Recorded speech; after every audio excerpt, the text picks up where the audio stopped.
There's a kind of silence that doesn't feel peaceful. It feels empty, like you're standing in the middle of someone else's life, and no one notices you're there. That's how I felt the day my husband took my in-laws on an expensive vacation and forgot about me completely. No argument, no goodbye, just quiet neglect that finally made me realize where I stood. I didn't confront him. I didn't leave a note. I just packed my luggage. And what happened after I disappeared was something none of them expected. Before I explain everything, take a moment to subscribe, leave a comment about where you're watching from, and help this story reach someone who might need to hear it. My husband, Daniel, and I had been married for 6 years at that point. Not a dramatic marriage. No screaming matches, no cheating scandals. Nothing that would make people whisper. From the outside, we looked stable, even boring in a respectable way. He worked in operations for a logistics firm, long hours but good pay. I worked as a project coordinator for a medical tech company, steady, demanding, but something I was proud of. We didn't have kids yet. We talked about it in vague, someday terms, always after the next promotion, the next raise, the next milestone that somehow never arrived. Daniel's parents lived about 4 hours away and had always been present. Not intrusive, not cruel, just centered. Everything revolved around them. Their schedules, their preferences, their opinions. Family dinners meant their favorite restaurants. Holidays meant their traditions. Vacations, when they happened, were usually framed as family time, which somehow never included my family and increasingly felt like it didn't include me either. The shift didn't happen overnight. It never does.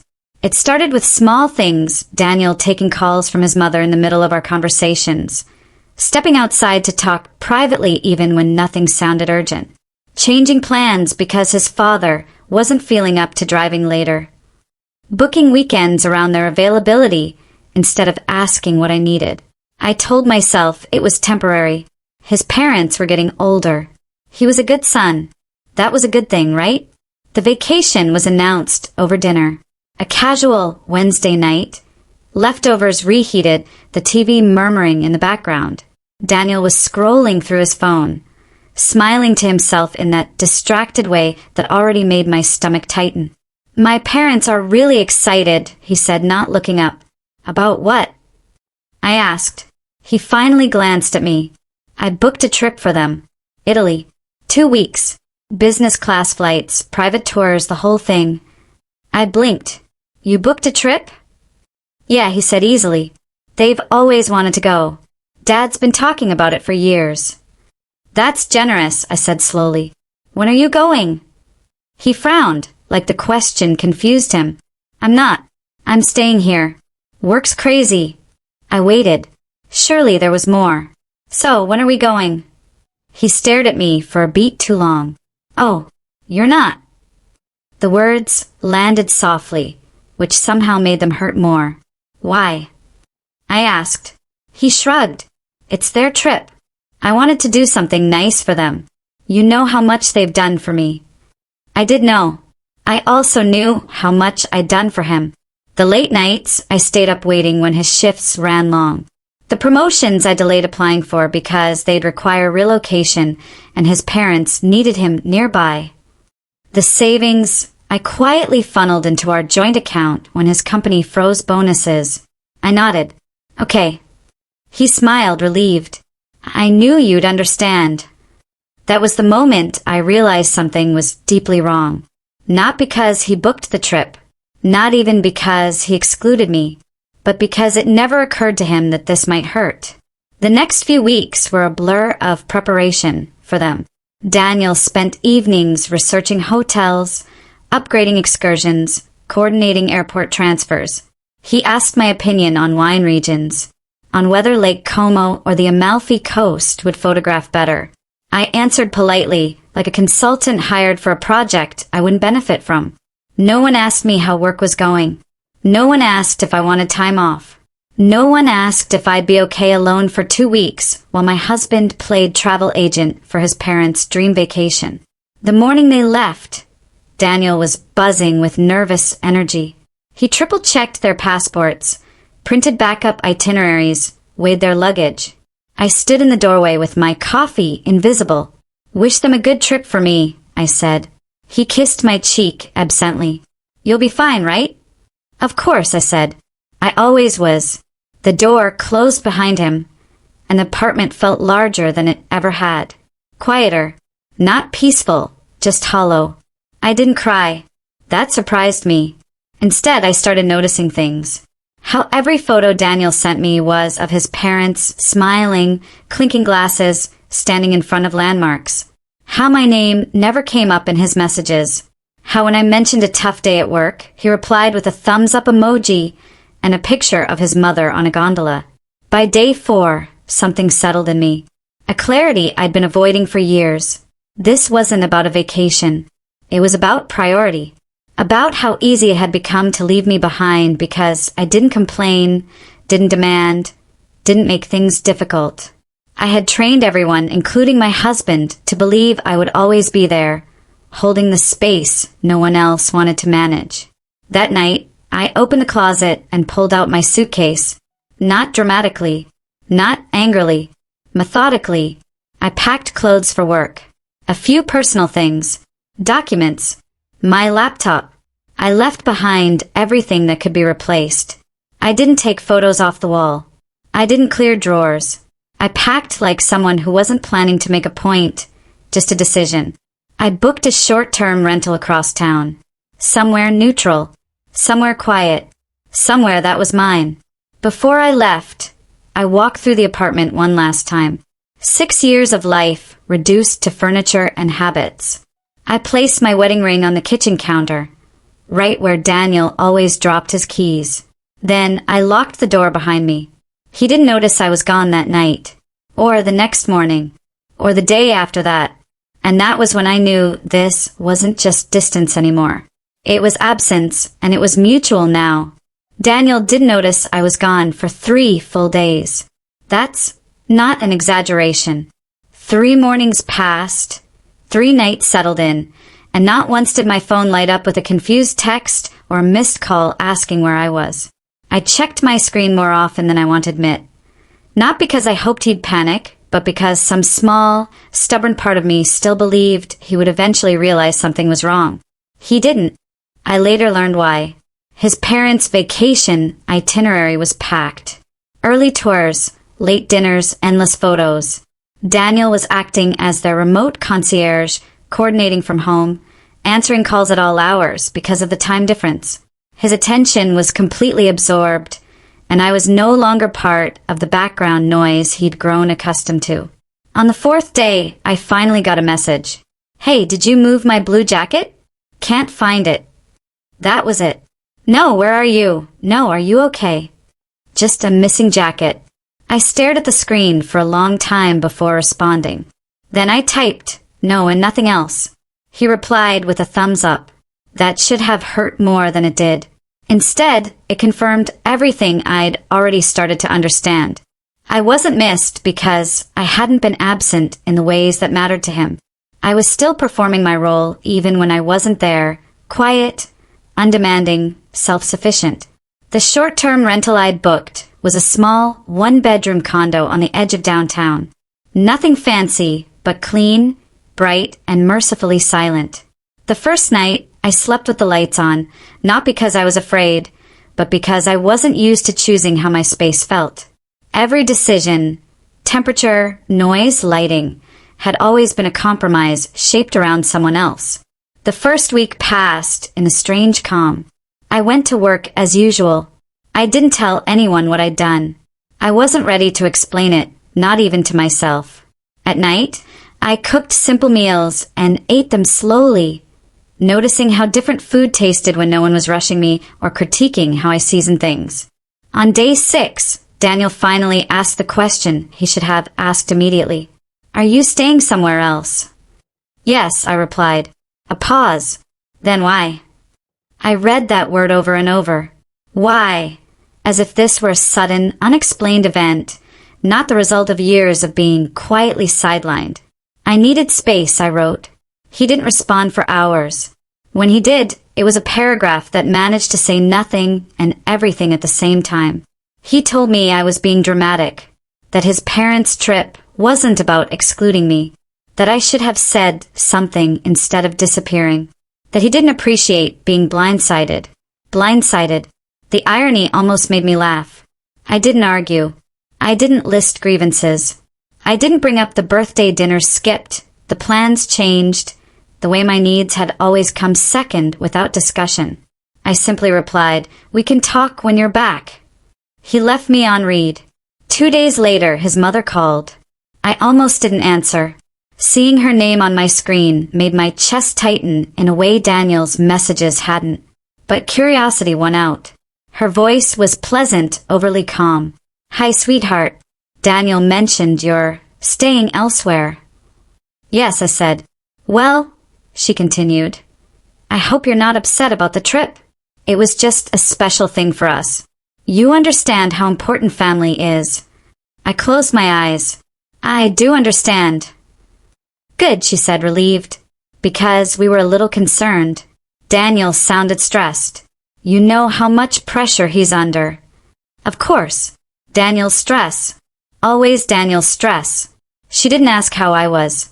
She didn't ask why I'd left. The call wasn't about me at all. It was about smoothing the inconvenience my absence had created. That was the moment something hardened inside me. Not anger. Resolution. After the call ended, I sat on the couch and made a list. Not of reasons I'd left, but of things I wanted my life to feel like. Simple things. Being considered. Being asked. Being allowed to take up space without apologizing for it. Over the next week, I began quietly disentangling myself. I moved my remaining personal items while Daniel was still gone. I transferred my direct deposit into a separate account. I updated my mailing address. Every step felt surreal, like I was watching myself from a distance, but also steady, intentional. When Daniel finally returned from the airport pickup, he called me immediately. "We need to talk." "In person," he said. "I agree," I replied. "Tomorrow." We met at a cafe near the office district. Neutral territory. Public. Controlled. He looked tired, irritated, confused. All emotions centered squarely on himself. He launched into his frustration immediately. About the timing. About how his parents had noticed my absence and asked questions.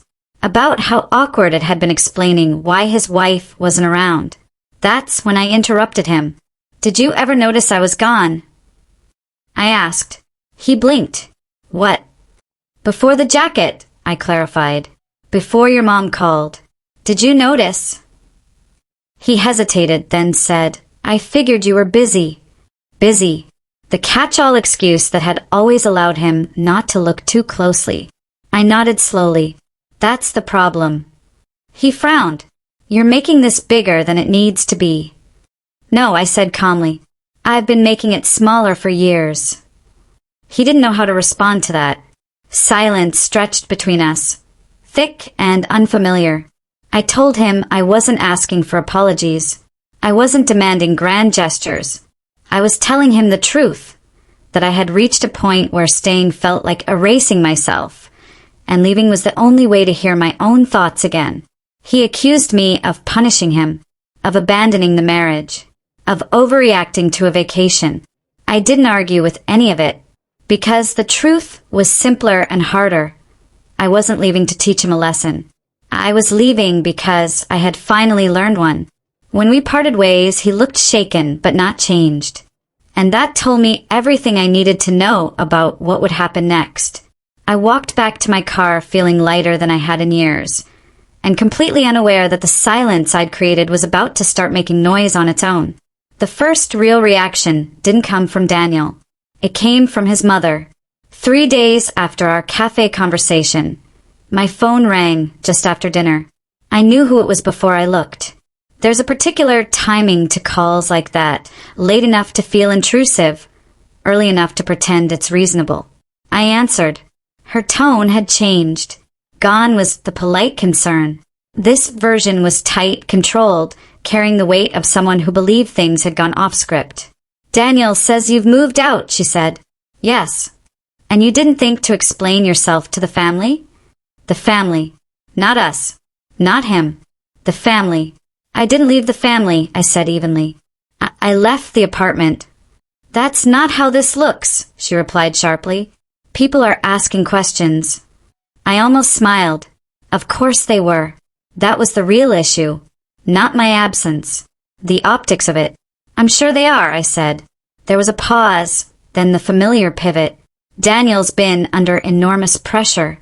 This trip was meant to be a reward. For them, yes, but also for him. You disappearing right now is unfair. Unfair. I let that word sit between us. For years, I said slowly, I adjusted my life to fit what was easiest for everyone else. I didn't complain. I didn't ask for much. This is the first decision I've made without checking whether it inconvenienced someone. She exhaled sharply. Marriage doesn't work like that. You're right, I replied. It doesn't work at all when only one person is expected to bend. Her voice hardened. So what is this? A break? A threat? Are you trying to punish him? No, I said. I'm trying to hear myself think. She didn't like that answer. I could tell because she immediately changed tactics. Daniel told me you didn't even say goodbye, that you just left your ring on the counter, like some kind of message. I glanced down at my bare hand. It wasn't a message. It was clarity. Another silence. Then colder. You know, disappearing like this makes you look unstable. There it was. I felt something loosen inside me, not anger, not fear. Relief. Because once someone tries to discredit your emotions instead of addressing them, the conversation is already over. I'm not unstable, I said. I'm unavailable. I ended the call before she could respond. That night, Daniel texted me for the first time without defensiveness. I didn't know you felt this way, he wrote. I stared at the screen. Didn't know it was generous. Didn't listen would have been closer. I tried to tell you, I replied. You were always busy. He didn't respond. The days that followed were quiet in a different way. No calls. No messages. A pause that felt deliberate, like he was waiting for me to blink first. For years I would have smoothed things over, reassured him, explained myself into exhaustion. This time I didn't. Instead, I started noticing how much of my energy had been spent anticipating everyone else's reactions. Without that constant monitoring, my days felt longer, wider. I took walks after work. I reconnected with colleagues I'd lost touch with. I signed up for a weekend workshop I'd always wanted to attend but never did because it wasn't convenient. A week later, Daniel showed up at the condo. I hadn't given him the address. That meant he'd asked around. That meant my absence had finally become uncomfortable enough to investigate. I didn't open the door right away. I checked the peephole, then my phone. No message, no warning. Just him, standing there with that familiar expression of restrained frustration. When I opened the door, he stepped forward instinctively, like this was still his space. I didn't move aside. Can we talk? He asked. We are, I said. He looked around the condo, clearly surprised. You're really settled. I am. That was fast. No, I said quietly. This was overdue. He ran a hand through his hair. You made me look bad. I raised an eyebrow. To who? My parents. Everyone. They're asking why my wife walked out without a word. Did you tell them you didn't notice I was gone for days? I asked. He flinched. That's not fair. Neither was assuming I'd always be there no matter what, I replied. He sighed, frustration leaking through. You didn't even try to fix this. I held his gaze. I've been trying for years. I just stopped doing it silently. For the first time, he looked unsure, not angry, not defensive, just uncertain. I didn't think the trip was that big a deal, he admitted. I know, I said. That's the problem.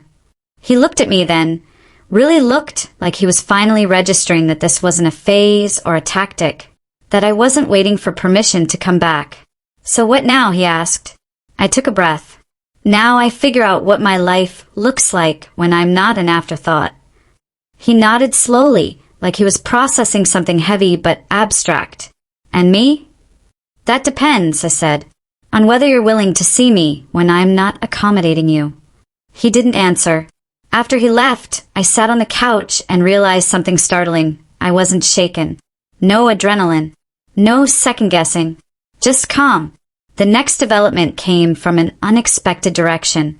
A mutual acquaintance, someone Daniel's parents knew well, ran into me at a professional event. She congratulated me on my recent project, mentioned she'd seen my name circulating internally. "Your in-laws must be proud," she said. I smiled politely. "They don't really keep up with my work." She looked surprised. "Oh, I assumed, well, Daniel's mother talks about the family a lot." The implication hung there unspoken. That was when I understood the full picture. It wasn't just that they favored their own circle. It was that I existed only in relation to Daniel, never as my own person. When I stepped outside that role, I disappeared from the narrative entirely. And yet, somehow my absence was now louder than my presence ever had been. Daniel's parents started calling more frequently, not to ask how I was, but to negotiate, to suggest counseling, to propose dinners, to clear the air. I declined each time, not out of spite, out of honesty, because I finally understood something crucial. Reconciliation without recognition is just a reset to the same pattern. 2 weeks later, Daniel sent a message that made my stomach drop. "My parents think you're overreacting. They're worried you're going to regret this." I stared at the words. "They think." That's when it hit me. This wasn't just a marriage problem. It was a hierarchy problem. And no matter how calm, articulate, or patient I was, I would always rank below their expectations. I typed back slowly. "This isn't about regret. It's about dignity." He didn't respond. That night, I slept better than I had in months. Because somewhere along the way, the fear of being alone had been replaced by something stronger. The certainty that staying invisible was worse. And the silence I'd created, it was finally forcing everyone else to listen. They just didn't know yet what it was going to cost them. The silence didn't break all at once. It cracked slowly, the way ice does before it gives way. Small sounds at first, then deeper fractures no one wants to acknowledge. Daniel didn't text for several days after my last message. No questions, no accusations, just absence. I suspected he was regrouping, talking things through with his parents, deciding which version of the story felt safest to tell himself. I'd seen that pattern before, distance used as a reset button, the hope that time alone would make me soften, forget, come back quietly. But something fundamental had shifted. I wasn't waiting anymore. Instead, I started building a rhythm that didn't include him. Mornings became slower. I stopped rushing out the door, stopped checking my phone reflexively to see if someone needed something from me. I stayed late at work when I wanted to, not because I felt guilty going home. I joined colleagues for drinks without worrying about whether it would be inconvenient for someone else's schedule. And the more space I gave myself, the clearer everything became. 2 weeks after Daniel showed up at my condo, I got another call from his mother. This time I let it ring out. She followed it with a voicemail. Her voice was tight but controlled, the way it always was when she wanted to sound reasonable while still applying pressure. "We need to talk like adults. This can't continue. Families don't just stop communicating." I deleted it without responding. Later that evening, Daniel texted, "Can we please stop doing this through silence?" I stared at the message for a long moment before replying. "We can talk," I wrote, "but not if the goal is to put everything back the way it was." He responded almost immediately, "That's not fair." I smiled faintly at the screen. That phrase again. "Meet me," he wrote. "Tomorrow." We chose another public place, this time a park cafe near the river. Open air, neutral ground, somewhere conversations couldn't turn private or explosive. Daniel looked different when he arrived, not just tired, deflated, like someone who'd been holding on to certainty and finally realized it wasn't coming back. He didn't sit right away. He stood there for a second, watching me, like he was trying to remember how to approach. "I didn't think you'd actually leave," he admitted once we sat down. I nodded. "I know. That sounds worse when I say it out loud," he added. "It does," I agreed. He leaned back, rubbing his hands together. "My parents think this whole thing is unnecessary." I didn't react. "They think you misunderstood the situation, that you took the trip personally." I met his eyes. "Did you?" He hesitated, and in that pause I got my answer. "I didn't think about it that way," he said finally. "I just assumed you'd be okay." That word again. Assumed. Do you know how many times I've rearranged my life because someone assumed I'd be okay? I asked quietly, because it was easier not to ask me. He didn't answer. "I wasn't okay," I continued. I just stopped saying it out loud. He looked down at the table. "I didn't mean to hurt you." "I believe that," I said, "but intent doesn't erase impact." We sat there in silence for a while, watching people walk past, living lives that didn't intersect with ours at all. Finally, he asked the question I knew was coming. "So what happens now?" I took a breath. "Now I decide what I want, without factoring in how it makes your parents feel, without assuming my needs come last." "And me?" he asked again. I studied him. Not the man I'd married 6 years ago, full of ambition and charm, but the man in front of me now. Someone who wasn't cruel, but also wasn't willing to dismantle the structure that had always worked in his favor. "I don't know," I said honestly, "but I do know I can't go back to being invisible." He nodded slowly. "They're not going to change," he said. "My parents. This is how they are." "I know," I replied. "That's why this can't be about them anymore." He exhaled long and tired. "They think you're making things difficult on purpose." I almost laughed, not because it was funny, but because it was so predictable. "For the first time in my life," I said, "I'm making things honest. It just feels difficult because no one's used to me doing that." When we parted ways, there was no argument, no dramatic goodbye, just an understanding that whatever we were heading toward wouldn't be simple and wouldn't be reversible. Over the next month, the pressure increased. Daniel's parents started reaching out through other people. A family friend messaged me asking if everything was okay.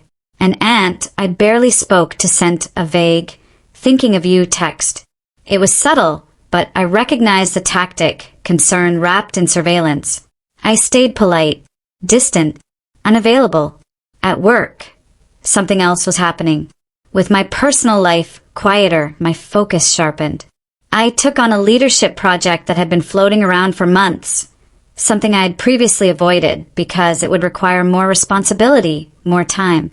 I led it confidently and successfully. When my director pulled me aside to say she was impressed, I felt something unexpected. Pride without anxiety. Pride that didn't need to be shared with anyone else to feel real. Daniel noticed the change too. "You seem different," he said during one of our final conversations. "I am," I replied. "You don't need me the way you used to." I considered that. "I never needed you to survive," I said. "I needed you to stand with me." He didn't respond. The breaking point came quietly. One evening, Daniel called me, sounding frustrated. "My mom wants to know when you're coming back," he said. "She says this can't drag on forever." I closed my eyes. "And what did you say?" I asked.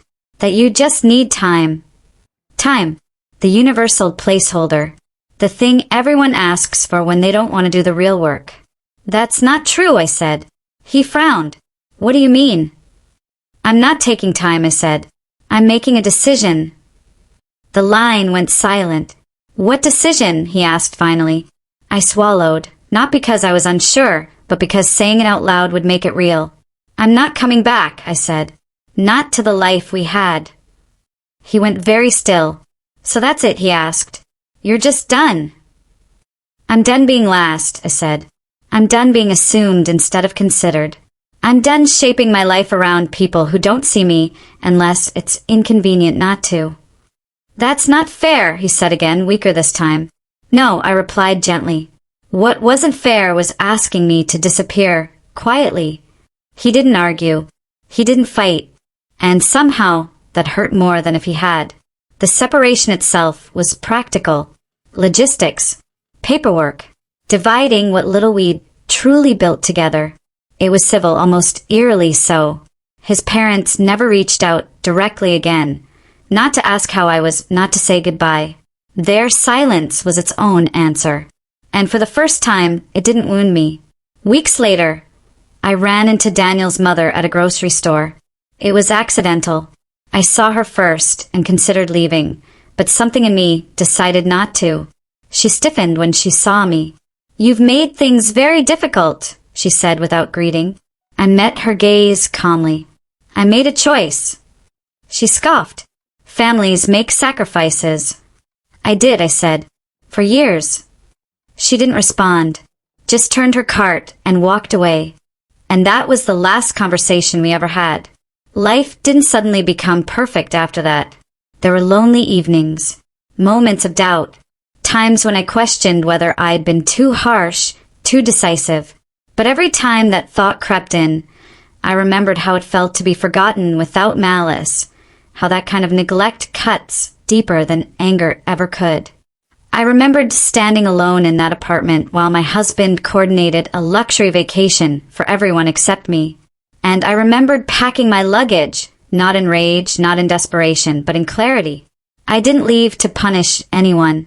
I left to finally include myself. Today, my life is quieter, smaller in some ways, but it's honest. Every relationship I keep now is one where my presence isn't optional, where my absence would be noticed. Not because it causes inconvenience, but because it matters. And that's the thing no one tells you when you're always the accommodating one. When you stop filling space for people who never made room for you, they don't just miss you. They're forced to confront the shape you held everything together with. I didn't leave loudly, but my absence said everything they refused to hear. If this story resonated with you, take a moment to like the video and subscribe to the channel. Share where you're watching from or what part of the story stayed with you the most. Your comments help these stories reach others who might need to hear them.